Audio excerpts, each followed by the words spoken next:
अस्सलाम वालेकुम प्यारे दोस्तों, पहले के जमाने में एक नेक बादशाह था। एक मर्तबा बादशाह अपने वजीरों के साथ सैर के लिए निकला। जंगल के करीब डेरे डाले गए। जब खाने का वक्त हुआ तो दस्तरख्वान बिछाया गया। इतने में बादशाह ने देखा कि एक बहुत बड़े दरख्त पर एक बंदर बैठा हुआ सब कुछ खामोशी के साथ देख रहा है। उसमें बंदरों वाली कोई भी हरकत नहीं थी। बादशाह ने कहा कि थोड़ा सा खाना इस बंदर के सामने भी डाल दो। नौकरों ने थोड़ा सा खाना उस बंदर के सामने भी डाल दिया। बंदर पेड़ से नीचे उतरकर आता है और एक ठीकरी लेकर कोयले से कुछ लिखता है और फिर बंदर ने वो ठीकरी बादशाह को दे दी। ठीकरी पर लिखा हुआ था, मैं ऐसे खाने नहीं खाऊंगा, बल्कि जैसा दस्तरख्वान बादशाह के लिए लगाया गया है वैसा ही मेरे लिए भी लगाया जाए। बादशाह को यह देखकर बड़ी हैरानी हुई। बादशाह ने हुक्म दिया कि इसके लिए भी एक ऐसा ही दस्तरख्वान लगाओ जैसा कि मेरे लिए लगाया गया है। इसके बाद बंदर दरख्त से नीचे उतरकर आया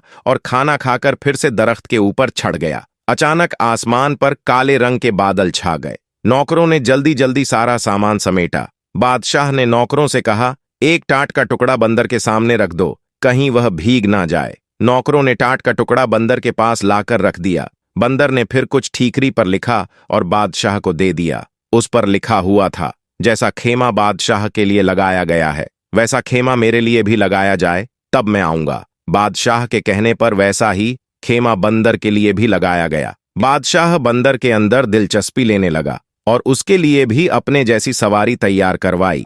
बादशाह के पास एक और महल भी था जहां वह बहुत कम आया जाया करता था। वह महल बंदर को दे दिया गया। बादशाह की बीवी और नौकरों को बंदर से बहुत ज्यादा चिढ़ हो गई थी। इधर बंदर ने बादशाह के महल में भी आना जाना शुरू कर दिया। बंदर मुकद्दमे बहुत ही गौर से सुनता। जब बादशाह कोई गलत फैसला लेने वाला होता तो बंदर बादशाह के हाथ से फौरन कागज को लेकर फाड़ देता और कलम से सही फैसला लिखकर बादशाह के हाथ में दे देता। शुरू में तो बादशाह को बहुत गुस्सा आया, लेकिन फिर बादशाह समझ गया कि बंदर की वजह से वह बहुत सारी गलतियों से बच गया है। उस बादशाह की एक खूबसूरत बेटी थी। एक दिन बंदर ने पर्ची में कुछ लिखकर शहजादी के हाथ में थमाया। उस पर्ची में लिखा हुआ था, क्या तुम मेरे साथ शादी करोगी? यकीन करो, मैं भी बहुत खूबसूरत हूं।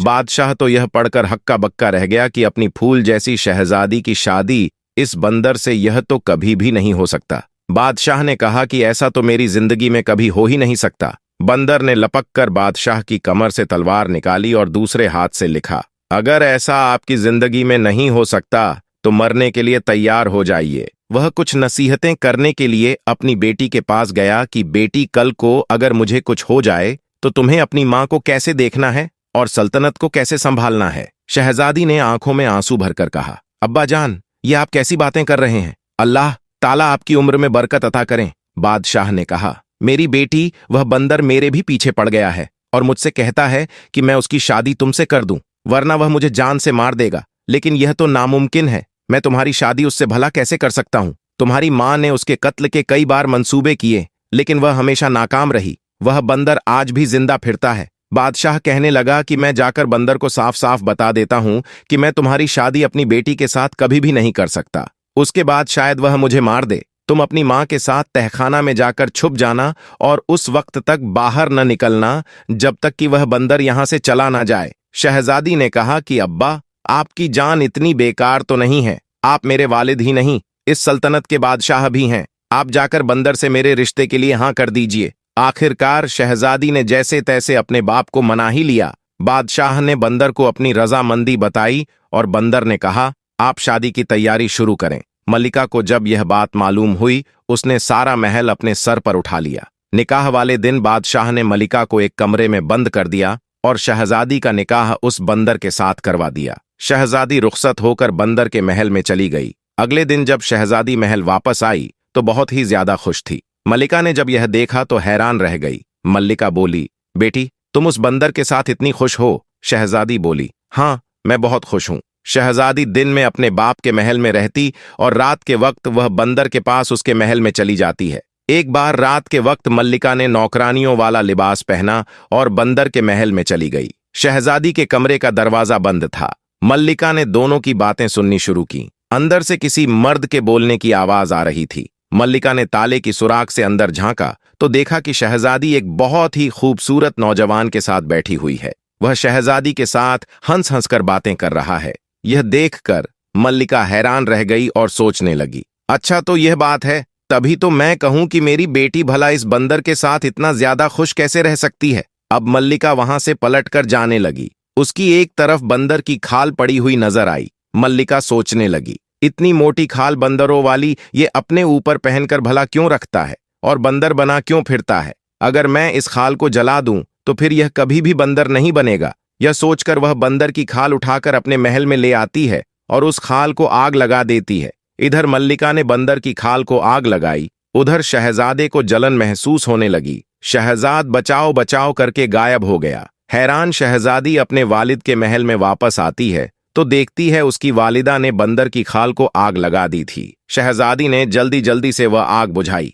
शहजादी को पता चल गया कि उसकी माँ का यह कारनामा है। वह रो रो कर कहने लगी है, अम्मा जान, आपने मेरा सुहाग उजड़ दिया। आखिर आपकी क्या दुश्मनी थी मुझसे। उसकी माँ ने कहा, बेटी मुझे क्या पता था, मैंने तो सोचा कि मैं वह बंदरों वाली खाल अगर जला दूंगी तो वह बिल्कुल नौजवानों की तरह मेरा जमाई राजा बना रहेगा। शहजादी ने कहा कि अम्मी जान, मैंने आपको कहा था ना कि मुझे मेरे हाल पर छोड़ दीजिए, अब आपको ठंडक पड़ गई। माँ शहजादी की तमाम बातों को सुनकर परेशान थी। जब बादशाह को पता चला तो बादशाह ने नौकरों को भेजा, लेकिन कहीं से भी बंदर की कोई खबर ना मिली। अब शहजादी ने जोगन वाले कपड़े पहन लिए और शहजादे की तलाश में निकल गई। जंगल जंगल सहारा सहारा वह भटकती फिरती। उसके पांव में छाले पड़ गए। शहजादी का रंग रूप पूरी तरह से बदल गया। एक रात शहजादी इस जंगल में एक पेड़ के नीचे बैठी हुई थी। उस पेड़ के ऊपर चकोर और चकोरी बैठे हुए थे और बातें कर रहे थे। शहजादी उनकी बातें सुन रही थी। चकोर दरअसल एक परिंदा होता है। चकोरी ने चकोर से कहा,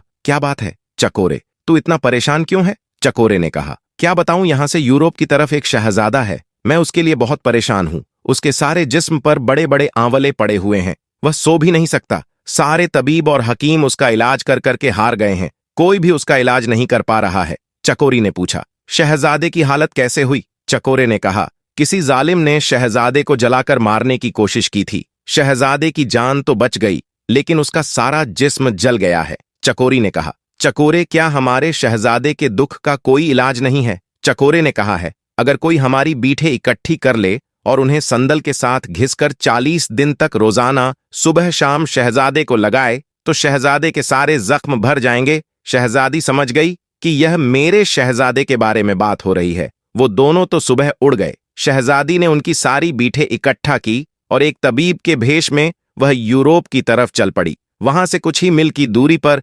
शहजादी को एक शहर नजर आया। शहर बहुत ही ज्यादा खूबसूरत था, लेकिन वहां की हर चीज पर उदासी छाई हुई थी। वहां के लोग बहुत ही ज्यादा परेशान थे और अपने अपने कामों को अंजाम दे रहे थे। शहजादी जिससे भी उसकी परेशानी की वजह पूछती तो सारे बताते कि उनके शहजादे की हालत बहुत ज्यादा खराब है। शहजादी ने बाजार से सदल खरीदा और दूसरी दवाई ली और जरूरत का सामान खरीदकर शहजादी शाही महल में पहुंच गई और पहरेदारों से कहने लगी कि जाकर बादशाह से कहो कि हिमालय की पहाड़ियों से एक तबीब आया है, वह शहजादे का इलाज करेगा। पहरेदार भागता हुआ बादशाह के पास गया। बादशाह ने कहा कि उसे फौरन अंदर बुलाकर लाओ। बादशाह ने देखा कि यह तो अभी नौजवान है, यह शहजादे का भला क्या इलाज करेगा। इतने बड़े बड़े तबीब और हकीम जिसका इलाज न कर सके। फिर भी बादशाह ने कहा, तुम भला क्या कर लोगे, बड़े बड़े तबीब और हकीम हार चुके हैं। शहजादी बोली, अगर 40 दिन में शहजादा ठीक ना हुआ तो जो चोर की सजा है वही मेरी सजा।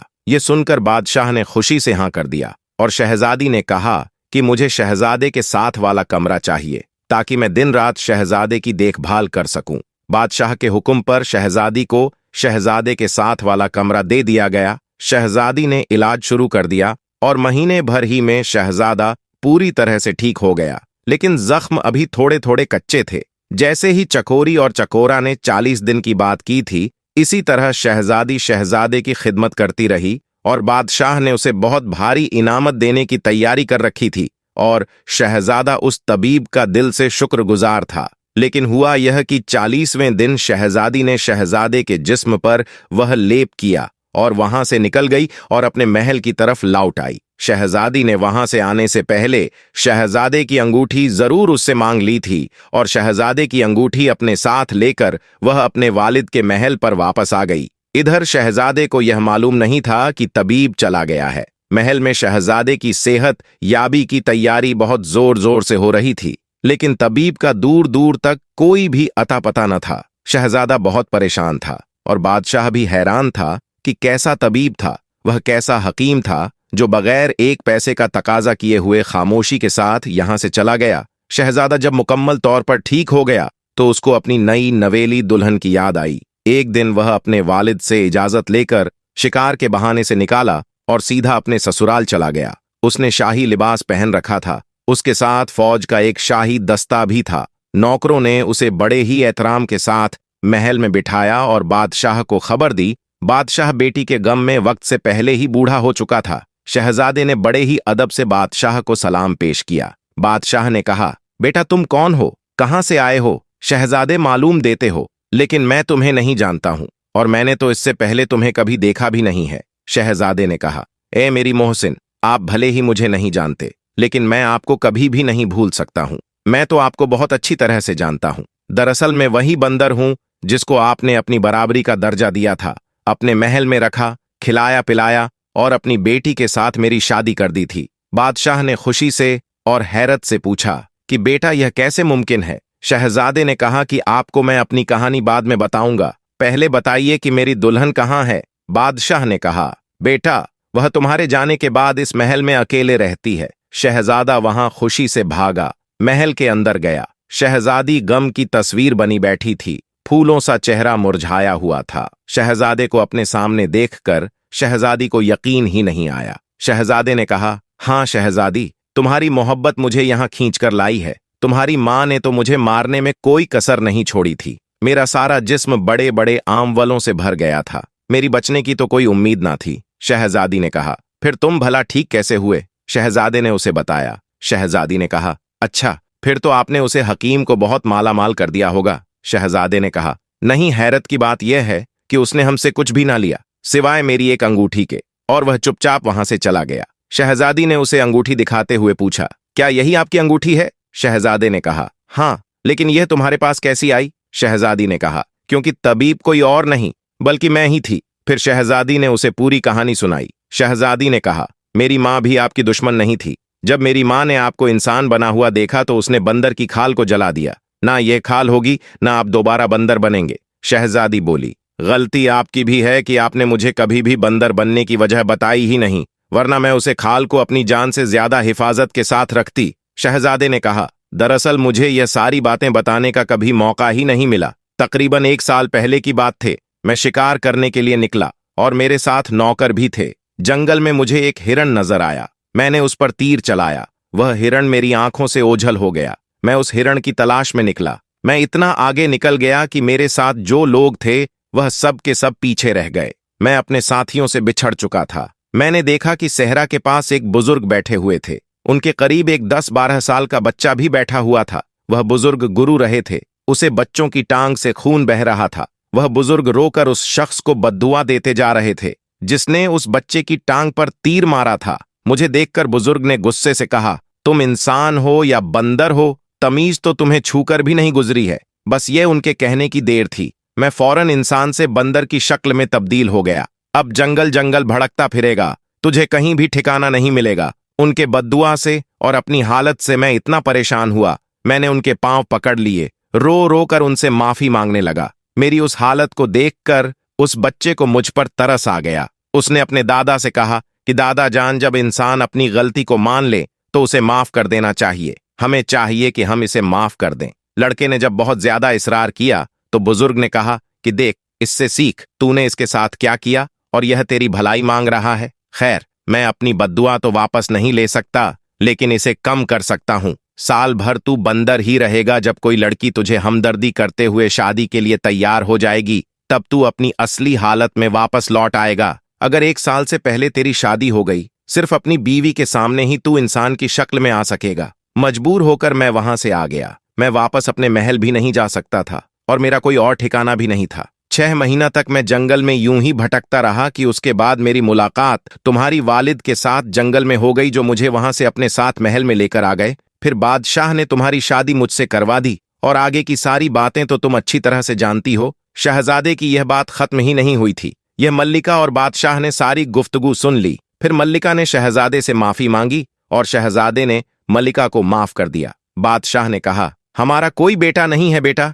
अब तुम मेरे पास रहोगे। शहजादे ने कहा, अभी तो मुझे अपनी दुल्हन को लेकर अपने महल पर जाना है, अपने वालिद से मिलवाने के लिए, लेकिन मैं आपसे वादा करता हूं मैं जरूर आता रहूंगा। उसके बाद शहजादा अपनी दुल्हन को साथ लेकर अपने वालिद के पास चला गया और फिर दोनों हंसी खुशी अपनी जिंदगी को गुजारने लगे। लाचार व्यक्ति सीधा कुछ बिगाड़ नहीं सकता, मन ही मन सोचता है इसका हिसाब अल्लाह लेगा या जा तेरा सत्यानाश होगा। दुआ असर करे ना करे लेकिन बददुआ कभी पीछा नहीं छोड़ती। व्यापार, दुकान में घाटा, इनकम बंद, बीमारी या मुकदमे का खर्चा आना, अचानक कोई नुकसान होना, कर्जा होना, धीरे धीरे घरवाले और रिश्तेदार दूर हो जाते हैं, अज्ञात भय सताने लगता है। लालच करना चाहिए, जीने के लिए धन जरूरी है, लेकिन किसी का दिल दुखाकर बद्दुआ लेकर कमाया धन किसी काम का नहीं। बद्दुआ मुक्त व्यक्ति कहीं भी जाएगा, हर एक काम पॉजिटिव होगा। बद्दुआ युक्त व्यक्ति किसी काम के लिए जाएगा, धक्के खा के वापस आ जाएगा, कभी कोई काम सिद्ध नहीं होगा।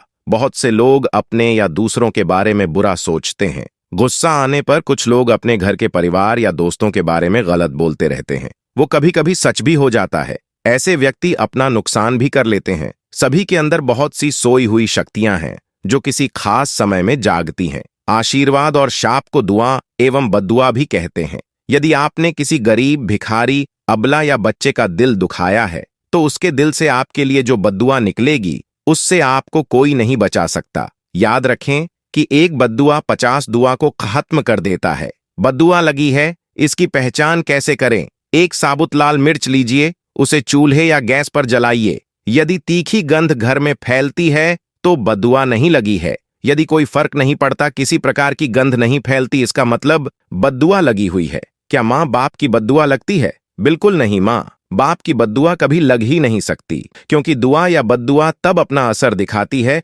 जब वह मन से, दिल से दी जाती है। और माँ बाप वो इंसान होते हैं जो गुस्से में मुंह से भले ही कुछ भी कह जाए, लेकिन दिल से बद्दुआ देना तो बहुत दूर की बात है। दिल से बच्चों का बुरा हो ऐसा सोच भी नहीं सकते। बद्दुआ से बचने के उपाय: 1. घर में कभी भी गलत मत बोलिए। अपने या दूसरों के बच्चों को ना कोसें, गालियां भी नहीं देनी चाहिए। बच्चों को बात न मानने पर अक्सर माता पिता बुरा भला कह देते हैं, या घर से चला जा, मर ही जाए, पैदा ना होता तो अच्छा था। कई तरह की बातें लोग बच्चों को कहते रहते हैं और ऐसा बार बार कहते हैं। इन बातों से बच्चों के मन पर ठेस लगती है। उनके मन में ऐसी बातें घर कर जाती है और वे उसी अनुसार जीने लगते हैं जैसा कि आपने बद्दुआ दिया। इसका प्रभाव यह होता है कि बच्चा खुद को अपराधी महसूस करता है। इससे धीरे धीरे सचमुच ही उसका पढ़ना लिखना बंद होने लगता है। ऐसे बच्चे आत्महत्या भी कर सकते हैं या बड़े होकर अपने माता पिता से दूर चले जाते हैं। 2. अपने बारे में गलत सोचना भी बद्दुआ ही है। किसी समस्या या बीमारी से दुखी इंसान परेशानी के सुझाव या रोग से छुटकारे के उपाय नहीं करते और इसके उल्टा यह सोचते रहते हैं कि अच्छा है कि मुझे मौत आ जाए। दोस्तों, आज की वीडियो में बस इतना ही प्यारे दोस्तों। इसी बात पर कमेंट बॉक्स में सुभान अल्लाह जरूर लिख दो। दोस्तों, अगर आपको यह वाक्य पसंद आया है तो आप इसे लाइक करें। आप इसे अपने तक ही ना रखें, अपने दोस्तों में जरूर शेयर करें। और अगर अभी तक आपने हमारे चैनल को सब्सक्राइब नहीं किया है तो सब्सक्राइब करके साथ में लगे बेल आइकन को जरूर दबा दें। तो आप हमारा सपोर्ट कीजिए, क्योंकि आप ही हमारी ताकत है। तो हम मिलते हैं आपको अगली वीडियो में। तब तक के लिए अस्सलाम वालेकुम।